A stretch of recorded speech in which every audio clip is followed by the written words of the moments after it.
GST introduction में आपको हमने बताया था कि जीएसटी का इम्प्लीमेंटेशन कैसे कैसे हुआ। तो अब क्वेश्चन ये आता है कि जीएसटी लगता कब है। जैसा कि आप जानते हैं कि कोई भी इंसिडेंस होने के बाद जीएसटी लिएबिलिटी आती है। तो आज मैं आपको बताने जा रहा हूँ सप्लाई चैप्टर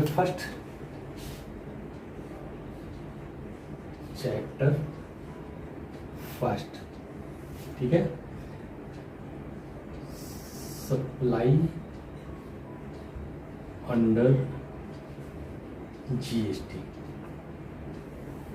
किसी भी टैक्सेशन में टैक्स इम्प्लीकेशन कब होता है, कौन सा वो इंसिडेंस होता है जो टैक्स लिएबिलिटी आती है। तो टैक्स इम्प्लीकेशन में क्या आता है, फर्स्ट होता है लेवी,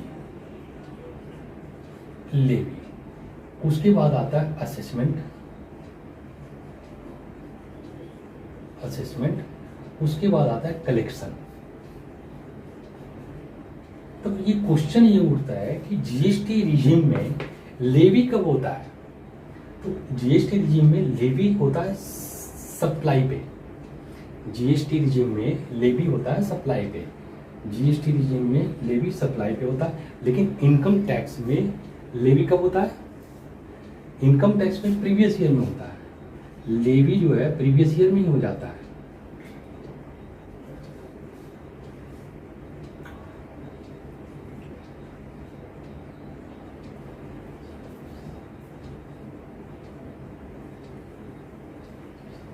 इनकम टैक्स में जैसे ही इनकम अप्रूव होता है प्रीवियस ईयर में लेवी हो जाता है। लेकिन असेसमेंट कब होता है, असेसमेंट होता है असेसमेंट ईयर में, जब अपने रिटर्न फाइल करते हैं तो उसको advance tax TDS TCS less करके उसको पे करते हैं।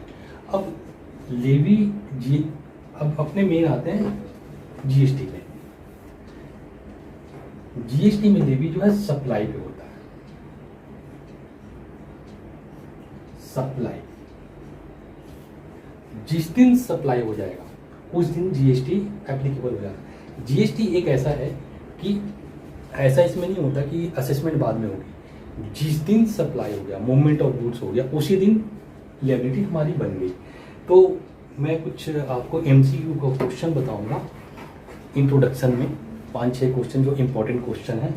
तो आप वीडियो देखते रहिए, लास्ट में मैं आपको जीएसटी का एमसीक्यू का इंट्रोडक्शन का जो क्वेश्चन एमसीक्यू आएगा उसके बारे में बताऊंगा। तो अभी ये सप्लाई क्या है,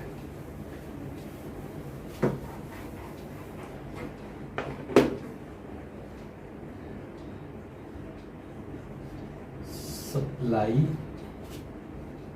under GST. Supply under GST ये कहाँ है जीएसटी में, ये सेक्शन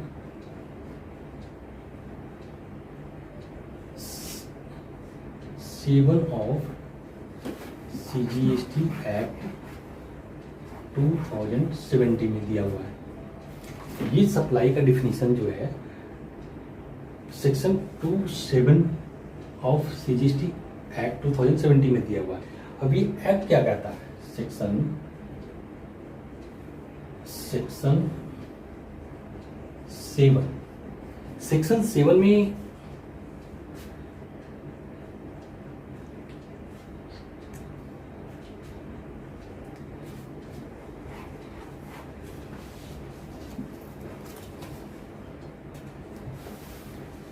तीन सबसेक्शन है।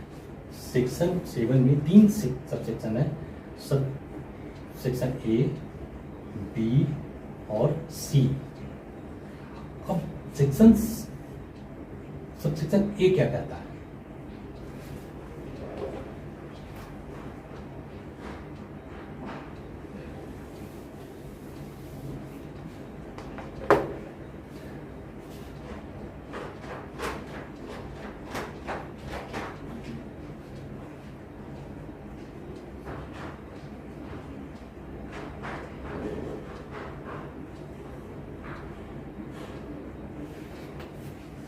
लैंग्वेज जो आती है सेक्शन 171 सप्लाई इंक्लूड वन में क्या आता है, ए में कहता है all forms of supply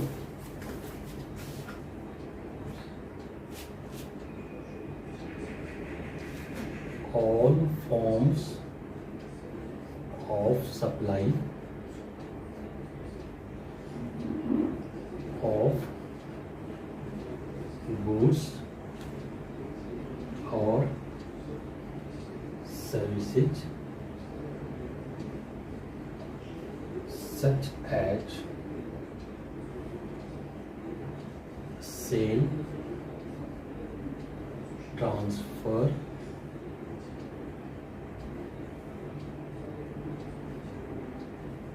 water exchange,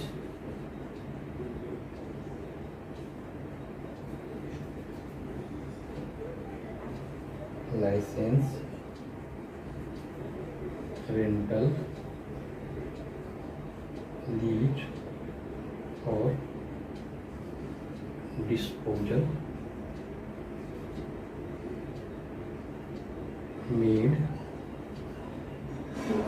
और agreed to be made for a consideration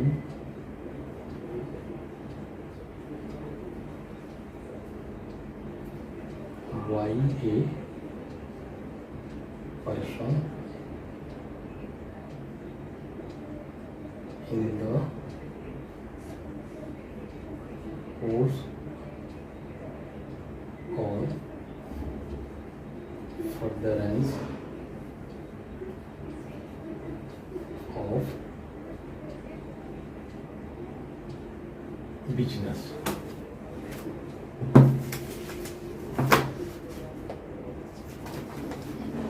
section 7(1) section 7 sub section 1 की क्लॉज ए ये क्या कहता है, all forms of supply of goods और services such as sale, transfer, barter exchange, licence, rental lease, disposal made और agree to be made for a consideration, ये consideration by a person in the course और furtherance of business.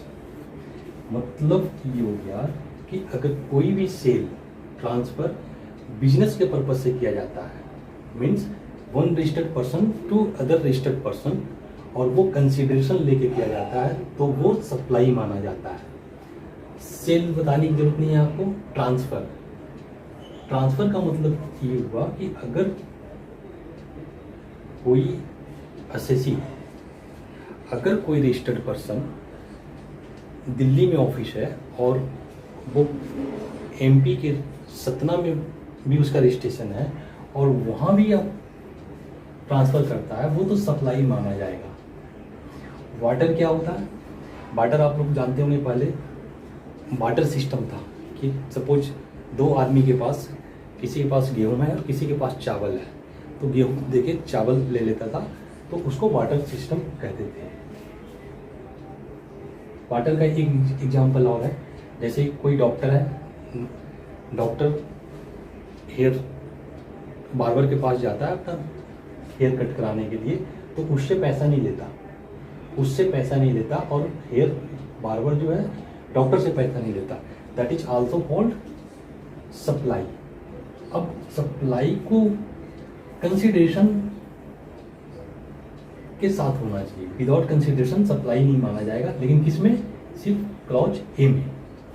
Clause A में consideration होगा तभी, और वो furtherance course of business में आएगा तो सप्लाई माना जाएगा।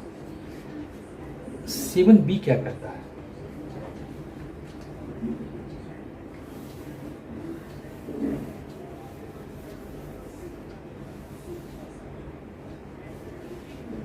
सेवन ए का मैं आपको एक एग्जांपल बताता हूँ। Page first,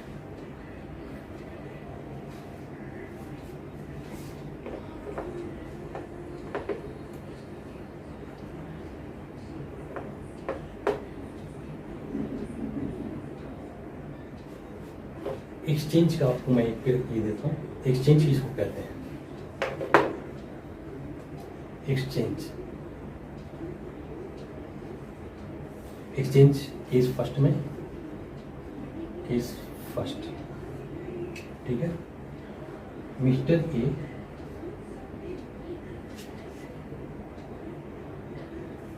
purchase a car from a Maruti dealer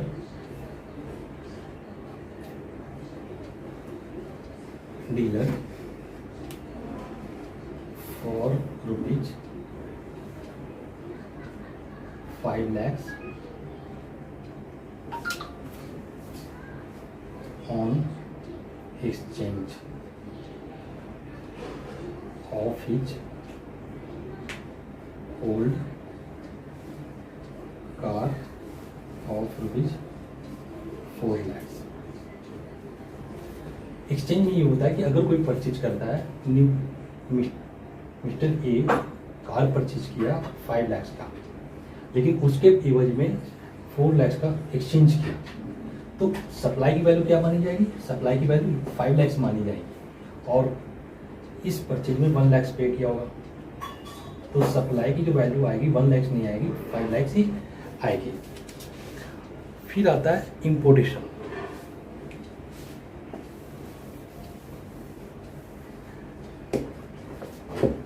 clause B में, सेक्शन 7(1) के क्लॉज बी में importation of service, importation of service for consideration,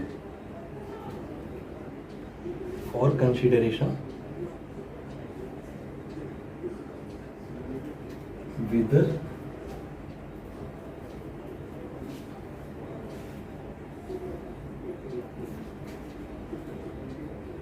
or not in the course of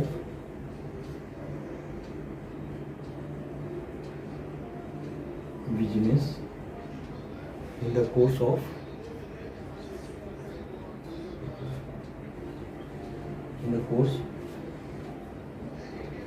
or furtherance of business. Import के case में क्या होता है? अगर कोई इंपोर्ट सर्विस करता है, अगर कोई सर्विस इंपोर्ट करता है, तो वो importer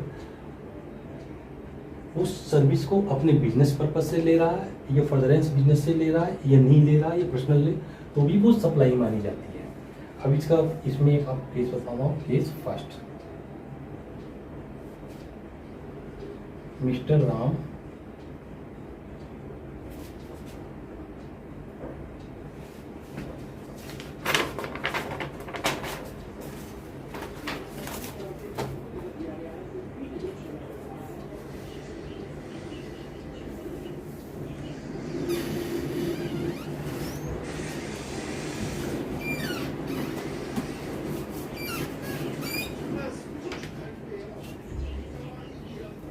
received architecture service from UK for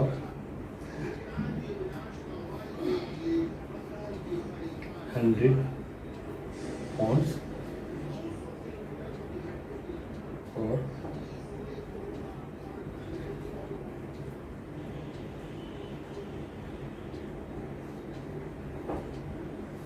making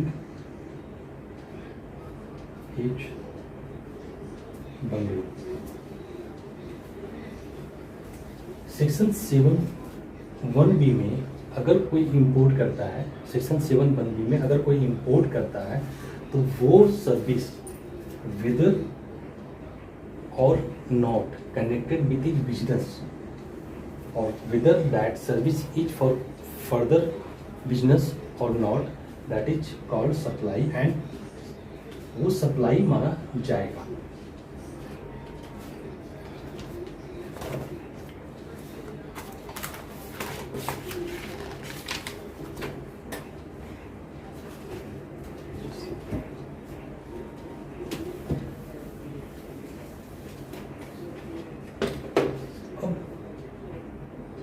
section 7C, section 7C,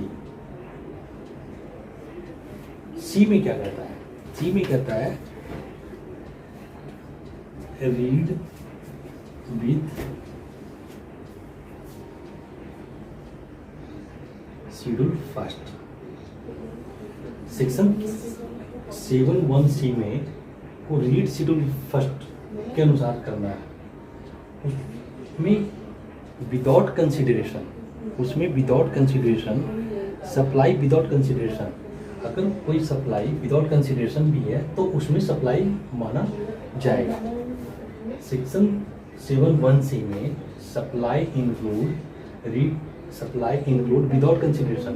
ए में था कि विद कंसिडरेशन के साथ होना चाहिए था, बी में 7(1)(b) में इम्पोर्टेशन के साथ था, 7(1)(c) में विदाउट कंसिडरेशन। अगर कोई सप्लायर सप्लाई करता है विदाउट कंसिडरेशन तो भी वो सप्लाई माना जाएगा। उसको डीम्ड सप्लाई भी बोलते हैं, उसको डीम्ड सप्लाई भी बोलते हैं। इसे डीम्ड सप्लाई भी बोलते हैं।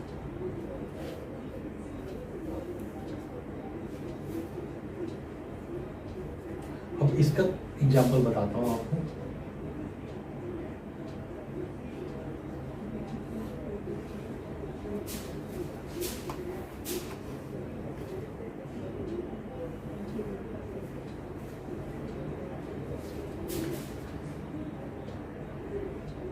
शेड्यूल फर्स्ट में, शेड्यूल फर्स्ट कहाँ है? शेड्यूल फर्स्ट जो है सेक्शन 7 में एनेक्स किया गया हुआ है। इसमें 4 सर्विस डीम्ड सप्लाई माने जाते हैं।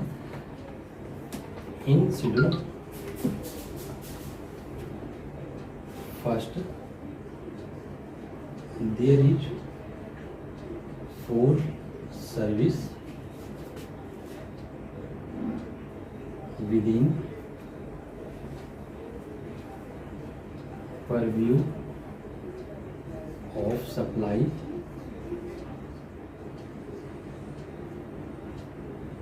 if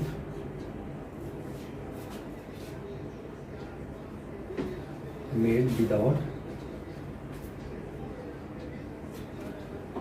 consideration। फर्स्ट क्या है? फर्स्ट आता है आपका परमानेंट ट्रांसफर और disposal of business assets. Permanent transfer और डिस्पोजल ऑफ बिजनेस एसेट्स। लेकिन इसमें तभी सप्लाई माना जाएगा, अगर बिजनेस एसेट्स पे आपने आईटीसी क्लेम कर रखा हो। इसमें तभी सप्लाई माना जाता है जब बिजनेस एसेट्स पे आईटीसी क्लेम कर रखा हो, और आईटीसी नहीं लिया तो सप्लाई नहीं माना जाएगा। उसका एक एग्जांपल बताता हूँ आपको मैं।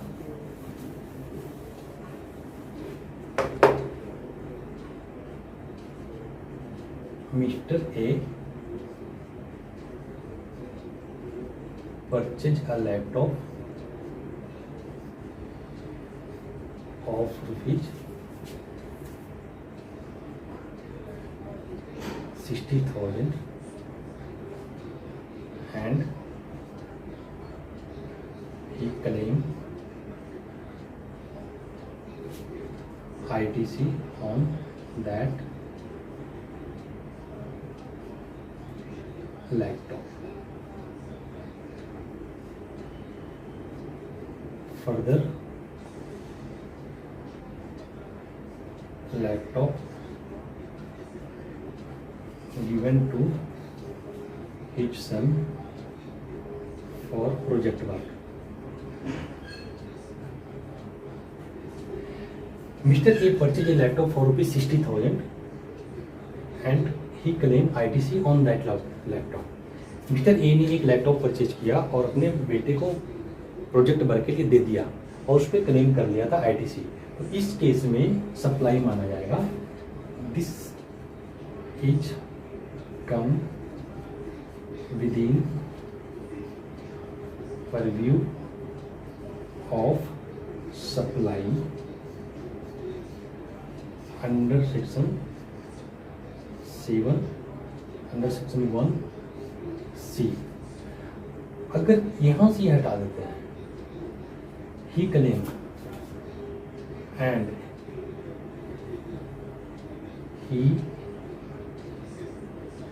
हैज नॉट क्लेम, इसी को अगर ये क्वेश्चन में हम चेंज कर देते हैं कि उसने ITC क्लेम नहीं किया, तो ITC क्लेम नहीं किया तो ये सप्लाई नहीं माना जाएगा। तो इसमें क्या होगा, इसका क्वेश्चन ही चेंज हो जाएगा, इसका आंसर चेंज हो जाएगा। This shall not come with in purview of supply under section 1C। ठीक है।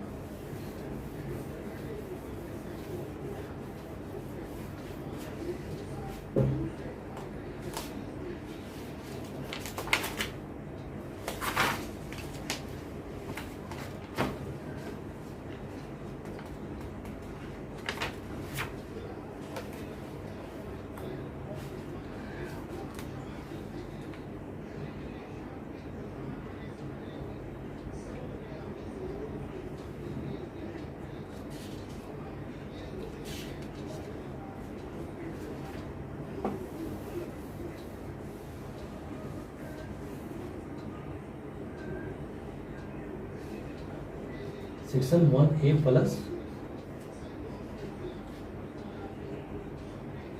कितने मिनट हुआ? 20।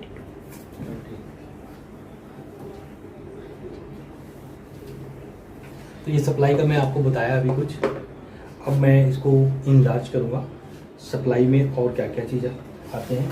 तो मैं एक ट्रांसफ़र का आपको बता दिया, फर्दरेंस ऑफ बिजनेस का आ गया।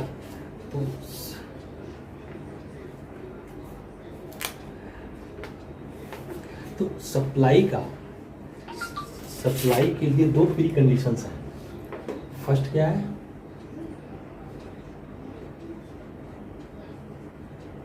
Pre condition of supply. ठीक है।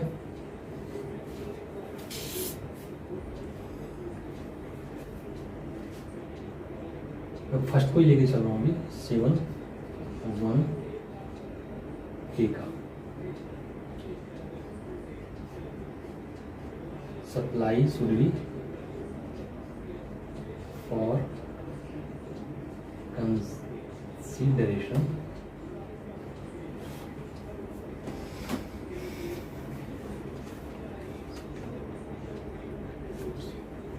वो supply should be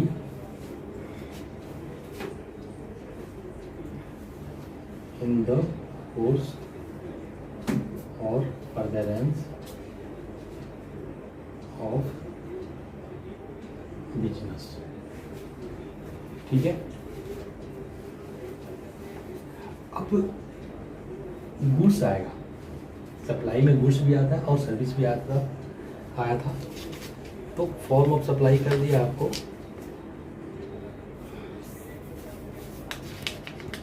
अब गुड्स की डिफिनीशन क्या है, गुड्स की डिफिनीशन क्या है?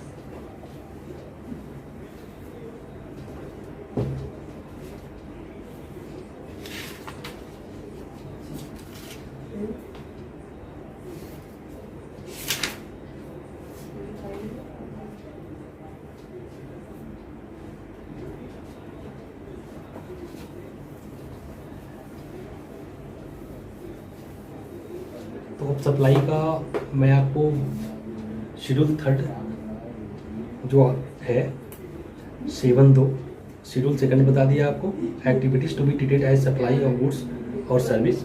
और शेड्यूल थर्ड रह गया जिसको निगेटिव लिस्ट बोलते हैं। सप्लाई में इंक्लूड क्या क्या किया हमने, सप्लाई में इंक्लूड हुआ in the supply for consideration in the course और furtherance of business section 7(1)(a) में।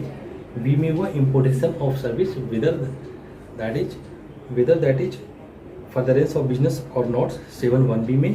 7(c) में शेड्यूल फर्स्ट रीड करना है। शेड्यूल फर्स्ट में 4 है जो सप्लाई मानी जाती है, section 7(1)(c) plus schedule first. Schedule first का मैं आपको डिफिनेशन पूरा डिटेल में बता दूंगा। और schedule second activities to be treated as supply of goods और सर्विस 7(1) और शेड्यूल सेकंड। और एक सप्लाई जो है एक्सक्लूड करता है, एक सप्लाई जो एक्सक्लूड होता है जिसे नेगेटिव लिस्ट भी बोलते हैं। तो नेगेटिव लिस्ट 7(2) में दिया हुआ है, वो मैं आपको बताऊंगा। तो मैं आज आपको कुछ जीएसटी का इंट्रोडक्शन का जो MCQ क्वेश्चन है वो मैं आपको बता देता हूँ। जीएसटी का इम्प्लीमेंटेड हमारे यहाँ जो जीएसटी लगा हुआ है, हमारे यहाँ जो जीएसटी है, इंडिया में जो जीएसटी है,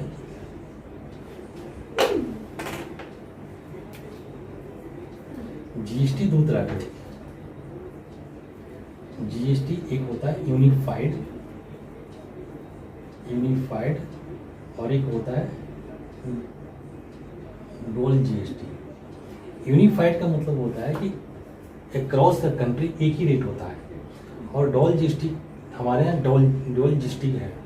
तो ये MCQ क्वेश्चन में आ सकता है कि विच जीएसटी इम्प्लीमेंटेड इन इंडिया, तो उसमें क्वेश्चन आएगा यूनिफाइड डॉल, तो आपका आंसर होगा dual GST.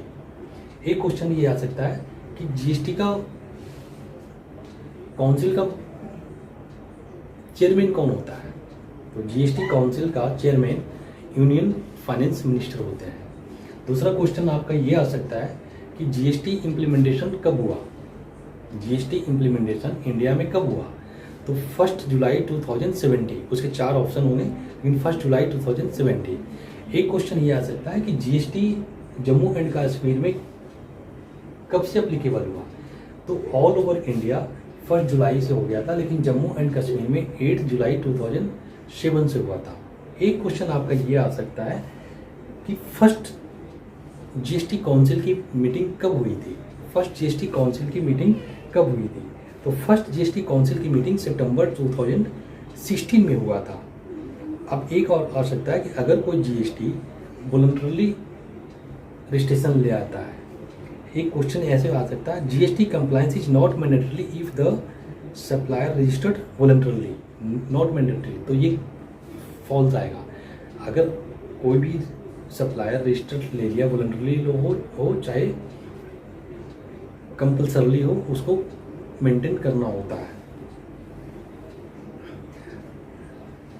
How many rates prescribed for service supply of service, supply of service में कितने रेट्स हैं, सप्लाई ऑफ सर्विस में 4 रेट्स हैं।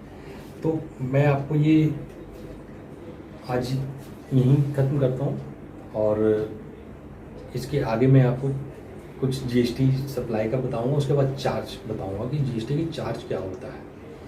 तो प्लीज़ सब्सक्राइब करें और शेयर करें ताकि आपको अच्छे अच्छे वीडियो मिला करें, और बेल आइकन ज़रूर पुश करें।